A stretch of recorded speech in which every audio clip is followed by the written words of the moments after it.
When I opened the door to my penthouse condo that Sunday morning, the past arrived wearing Laura Vance's coldest smile. She stood there in the hallway like she had every right to be on my welcome mat.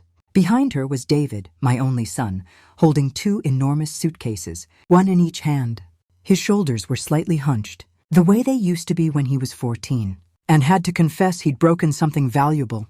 Except now he was 40, and the thing he had broken was me. "Mama," Laura cooed, using that syrupy sweet tone I had spent 12 years trying to erase from my memory.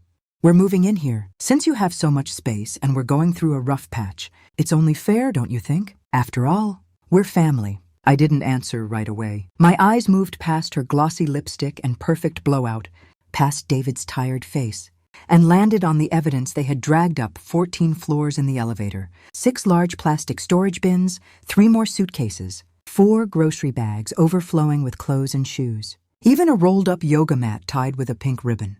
They hadn't come for a weekend visit. They had come prepared to stay.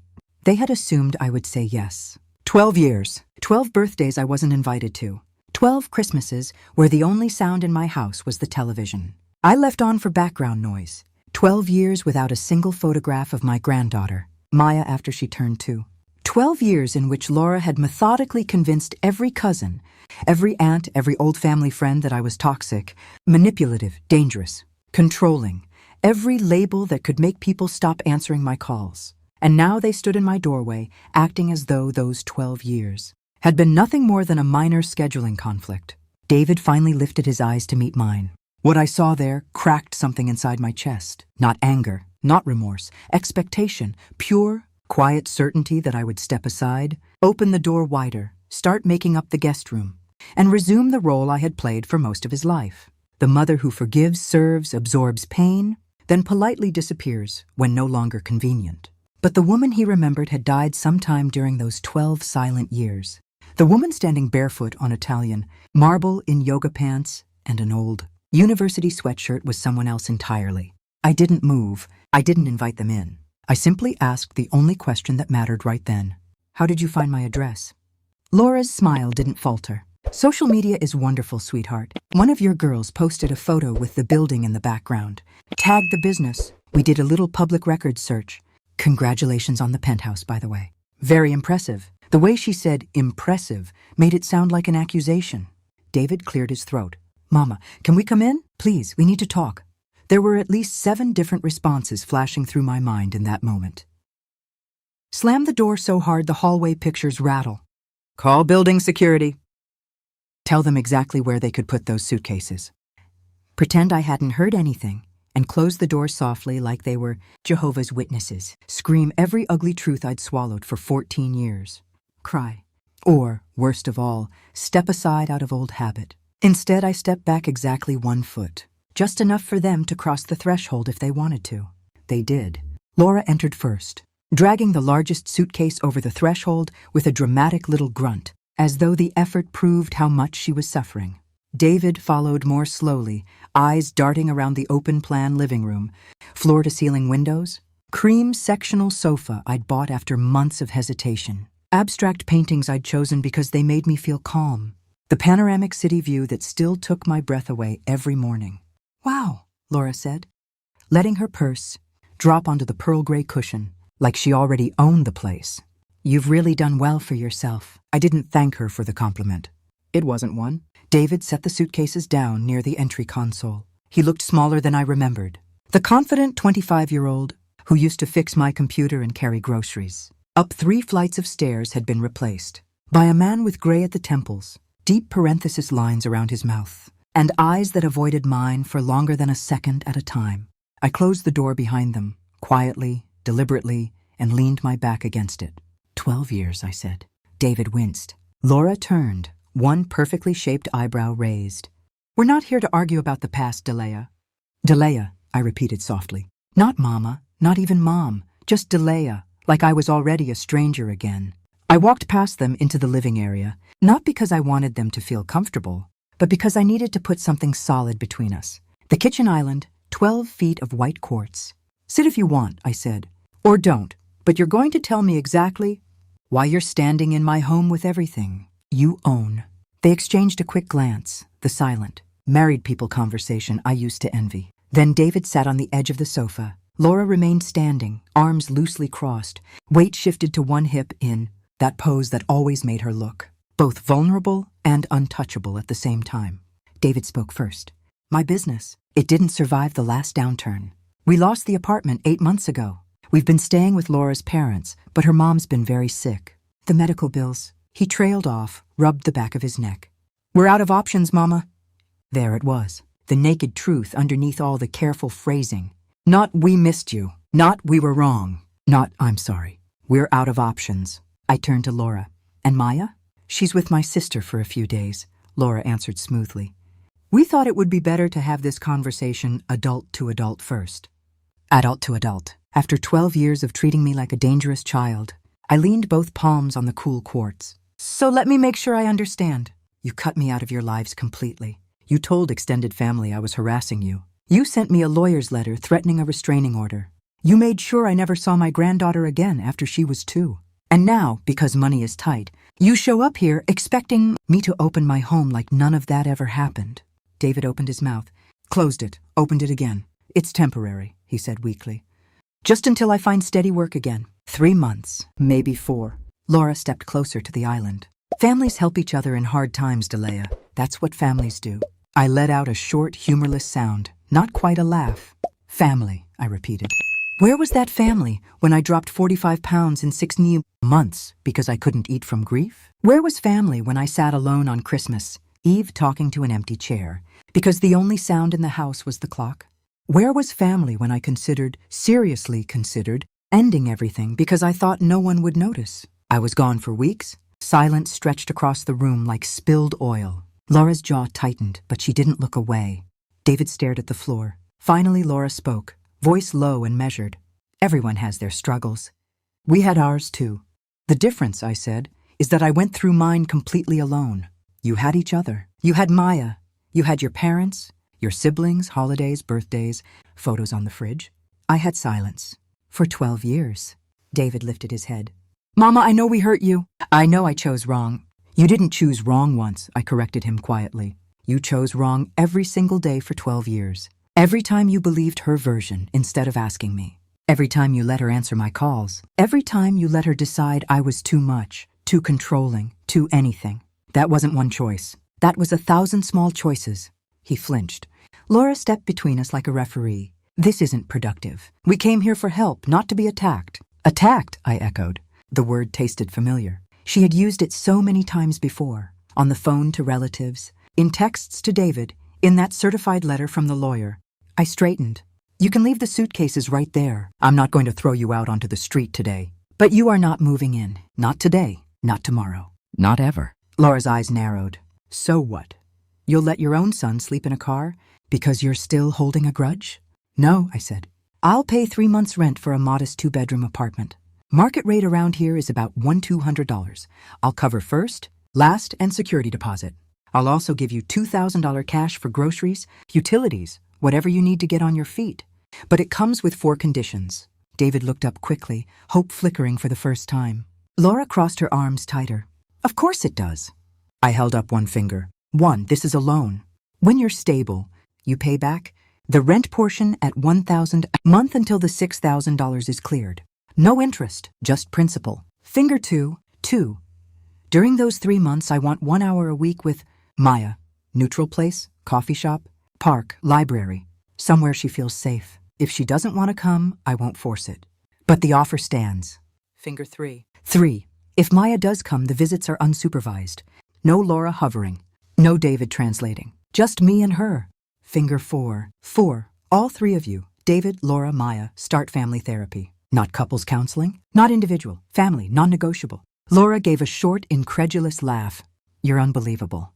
Then find somewhere else to live, I replied evenly. David looked at his wife. For the first time in the entire conversation, I saw something shift in his eyes, something tired, something close to surrender. Laura, he said quietly, we don't have another place to go.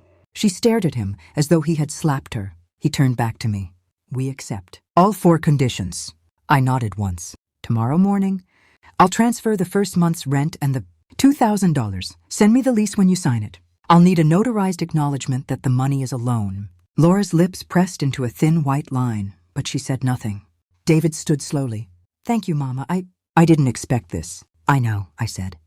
You didn't expect anything good from me anymore. That tells me everything I need to know about the story you've been living with for 12 years. They gathered their suitcases again. At the door, David paused, one hand on the knob. Is there any chance? His voice cracked. Any chance we can be family again? Eventually? I looked at the man who used to run into my arms whenever he scraped his knee. The man who once called me 3 times a day just to say goodnight. I don't know, David, I answered honestly. But if it ever happens, it won't look like it used to. I'm not that woman anymore, and I won't accept being anyone's last resort ever again. He nodded, small, defeated. They left. I closed the door, turned the deadbolt, and slid down until I was sitting on the floor with my back against the wood. My whole body shook. Not from fear, from the sheer effort of staying upright, while every old wound ripped open at once. But I had done it. I had said no. I had set terms. I had protected the life I built from the ashes they left me in. And tomorrow, God willing, my granddaughter would finally hear my voice.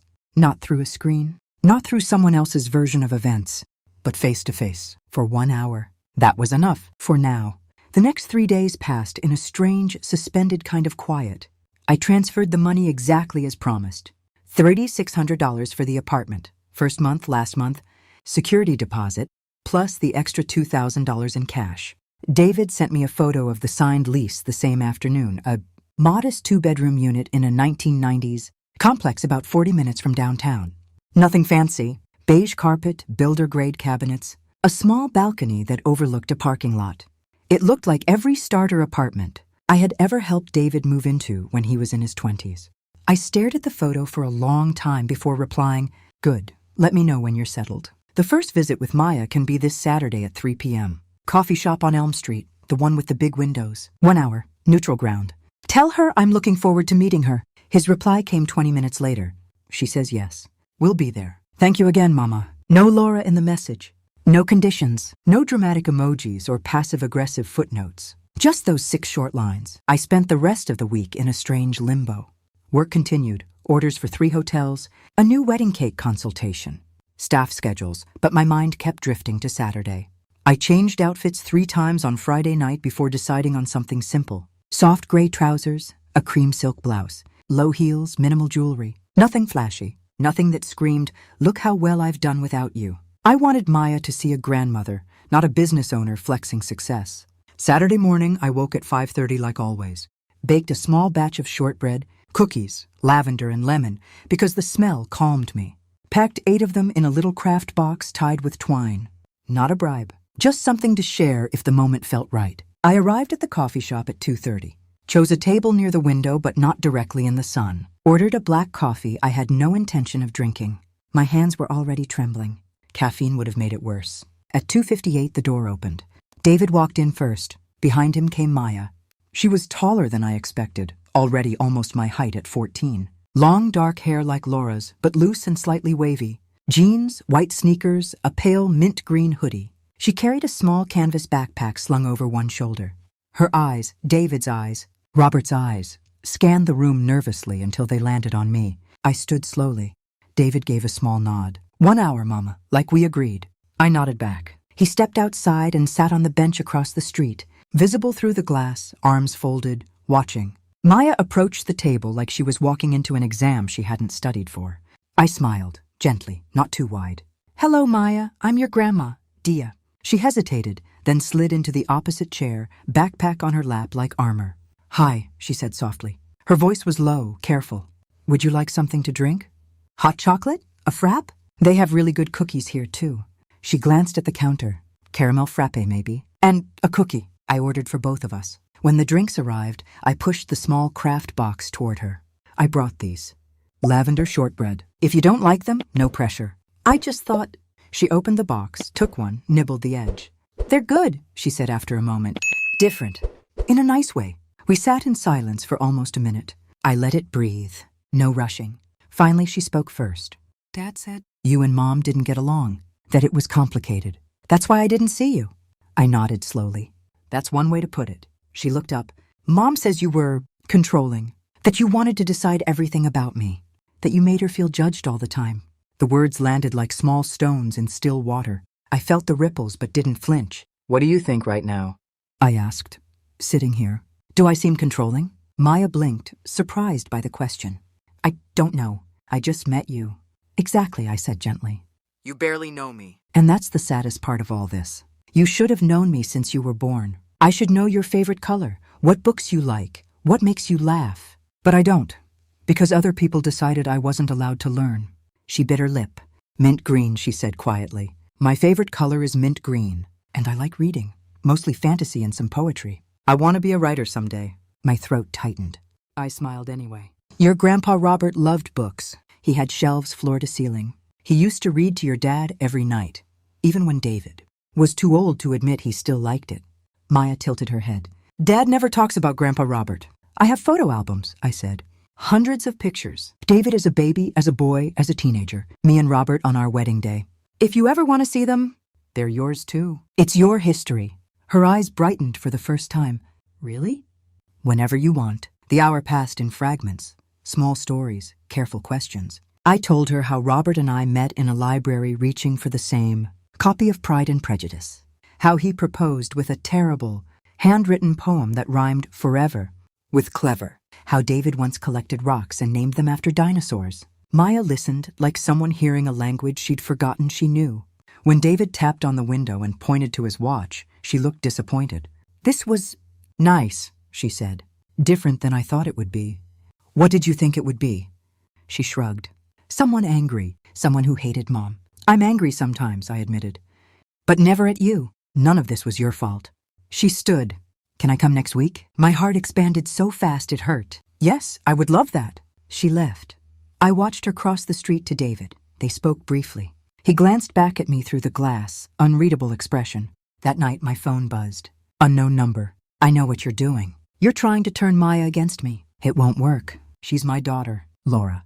I typed back, I'm not turning anyone against anyone. I'm getting to know my granddaughter, something I should have been allowed to do 14 years ago. Her reply came instantly. You were always the professional victim, always blaming everyone else. I didn't answer. The Saturdays became routine. Week 2, Maya brought a notebook, showed me the first chapter of a fantasy story. She was writing about a girl who discovers she can talk to stars. I cried when I read it. Quietly, she pretended not to notice. Week 3, she asked about my business. I told her how I started baking again after hitting bottom, how the kitchen became my lifeline. She listened with wide eyes. Week 4, she arrived with red eyes. What happened? I asked immediately. Mom and I fought. She said I'm spending too much time with you, that you're filling my head with lies about her. My stomach dropped. What did you tell her? That you never say anything bad about her, that you only tell me about Grandpa and Dad when he was little, that it makes me feel connected, like I have more family than I thought. Laura had exploded, apparently. Called me manipulative, said Maya was too young to see through my act. I reached across the table and took Maya's hands. Listen to me very carefully. You love your mother. That's right and normal. She raised you. Nothing I say should change that. I'm not here to compete with her. I just want to know you. Maya squeezed back. She says you're bad. That you ruined her life. That you always tried to control her and Dad. I exhaled slowly. People remember things differently. Your mom believes her version. I believe mine. The truth is probably somewhere in between. What matters is how I treat you right here, right now. Have I ever made you feel bad? Pressured you? Asked you to choose? She shook her head. Never. Then judge me by what I do, not by what you've been told. She nodded. I want to keep coming, even if Mom doesn't like it. That scared me more than anything. I don't want to cause problems at home, Maya. You're not. This is their problem, not mine and not yours. 14 years old and already clearer-eyed than her father had been at 40.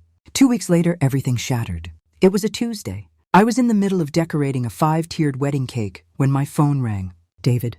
Mama, I need you to come to the apartment. Now, please. His voice sounded wrong, thin, frayed. Is Maya okay? She's fine. Just come. I left the cake half-finished, told Annie to handle the rest, and drove. When I arrived, David was waiting at the door. Thinner, dark circles under his eyes. He looked like he hadn't slept in days. Laura's not here, he said before I could ask. She went to her sister's 3 days ago. I stepped inside. The apartment smelled of stale pizza and unwashed laundry. Dishes in the sink. Clothes everywhere. David sat on the sofa and buried his face in his hands. I sat opposite, waited. After a long minute, he spoke. I found her old phone. The one she used before the new one. Maya wanted old photos. We turned it on. My pulse slowed to a painful thud. What did you find? Messages, he whispered. Years of them. With her sister. With her mom. Talking about you. Planning how to keep you away. Dates.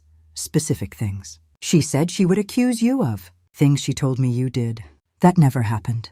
Silence pressed against my eardrums. There was one from right after Maya was born, he continued, voice cracking. To her mother. I've almost shut her out completely. Another year and David won't even miss her. I just need the perfect moment for the final cut. I closed my eyes. Maya's second birthday, he went on. The cake. The one you brought that no one ate? Laura messaged her sister the week before. Said she needed something big, something undeniable. So I would cut you off for good. The room tilted. David looked up, eyes red, desperate. Maya read them too. She cried for hours. She's furious. She won't talk to Laura, that's why Laura left. I felt everything at once. Relief, exhaustion, grief for the child who had to read those words. How do you feel? I asked him. Destroyed, he said. I lived a lie for 14 years. I let her destroy you. I believed every word, and all the time, you were innocent. Not completely, I said quietly. I made mistakes. I was needy sometimes, overbearing sometimes, but I didn't deserve what she did. He nodded. Maya wants to stay with you. For a while. She said she needs space, needs to know you without everything else. I looked toward the hallway. Maya appeared in the doorway, eyes swollen but chin up. Grandma, she said. Can I stay with you? Just for a bit? David tensed. Maya! I'm 14, she cut in. I have a voice. I don't want to be around Mom right now. I need time. I looked between them. Maya can stay, I said finally. But with conditions. She goes to therapy. You go to therapy. Eventually, when everyone's ready, family therapy, including Laura if she'll come. And Maya keeps contact with both of you. I won't be part of cutting her off from her mother. Maya nodded fast. I agree. David exhaled. Okay, but promise you'll give your mom a chance someday. I can't promise that yet, Maya said. But I promise I'll try to keep an open mind. That night, Maya moved into the penthouse. We turned the office into her room. Mint green sheets, fairy lights, a small desk for her writing. The first few days were awkward. Two strangers learning each other's rhythms. But the kitchen helped. We cooked together. She taught me TikTok recipes. I taught her Robert's chocolate cake. One night on the terrace under the stars, she asked, Grandma, how did you not turn bitter? After everything? I looked at my granddaughter, this fierce, bright girl who had somehow grown straight and strong in the middle of all the poison. I was bitter, I admitted. For years, rage kept me warm some nights. But eventually I realized it only burned me, not them, so I chose something else. I chose to build. A business, a home, a life that didn't need anyone's permission. She leaned her head on my shoulder. I want to be like that, strong like you. You already are, I whispered. Stronger than I was at your age. You see clearly. You speak your truth. That takes most people decades. My phone lit up. Laura. We need to talk about Maya, about everything. I showed Maya. What do you think? I have to face her eventually, she said. But not yet. I typed back, Maya needs more time. When she's ready, I'll tell you. In the meantime, therapy might help. Laura didn't reply, but the silence felt different this time. Not empty, full of things finally breaking open. The penthouse felt different with Maya in it. Not louder. Exactly, though her playlists sometimes drifted down the hallway with soft guitar strums and lyrics. I didn't understand, but fuller. There was always a second coffee mug on the counter in the morning. A notebook left open on the dining table with half-finished sentences in neat, slanted handwriting. A pair of mint green Converse by the door. Small proofs that another life now shared the space I had once guarded so fiercely. The first week was tentative. We were polite strangers learning to share oxygen. I asked before playing music in the living room. She asked before opening the fridge. But the kitchen became our common language. We cooked side by side almost every evening. She experimented with viral recipes she'd seen online, spicy ramen hacks, matcha pancakes, while I showed her the slow, patient things. How to properly cream butter and sugar until it turns pale and fluffy. How to know when a cake is done by listening to its quiet hiss. How Robert used to sneak batter when he thought I wasn't looking. One night, while we were rolling dough for cinnamon rolls, she asked the question that had been waiting between us since the day she moved in. Grandma, do you hate Mom? I paused, scraper in hand, dough clinging to my fingers. No, I said after a moment. I don't hate her. I hated what she did. For a long time, I hated how easily she rewrote my life and made everyone believe it. But hate is heavy. It costs too much to carry. I put it down years ago because I needed my hands free to build something else. Maya nodded slowly, pressing the dough thinner. She hates you, she said quietly. Or at least she acts like she does. She used to say you were the reason everything was hard, that you never let her breathe. I wiped my hands on a towel. She needed a story where she was the hero. I was the easiest villain. Mothers-in-law make convenient ones. Do you think she'll ever say sorry? Maya asked. A real one? I don't know, I answered honestly. Some people can't say it because admitting it means looking at themselves too long. But even if she never does, I'm not waiting anymore. My peace doesn't depend on her apology. Maya looked at me for a long moment. I'm glad I got to know you, she said. Even if it took all this mess to happen. I reached over and tucked a strand of hair behind her ear. Me too, sweetheart, me too. David came twice a week. At first, the visits were stiff. He sat on the edge of the sofa like he might need to bolt.